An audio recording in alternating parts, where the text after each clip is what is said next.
Managing inventory in your Shopify store is crucial for keeping track of stock levels, preventing overselling, and ensuring smooth order fulfillment. Here's how to do it. Enable inventory tracking. Go to your Shopify admin and click on Products. Select the product you want to track inventory for. Under the Inventory section, check Track Quantity. This enables automatic updates whenever a sale occurs. Set inventory quantity. Enter the quantity of products in stock.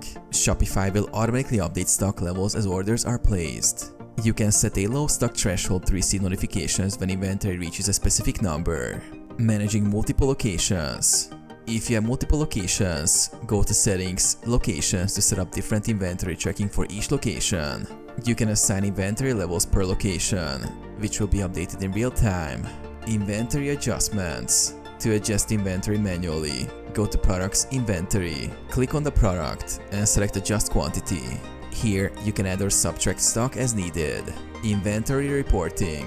Shopify also offers reports on your inventory turnover, helping you understand trends and optimize stock levels.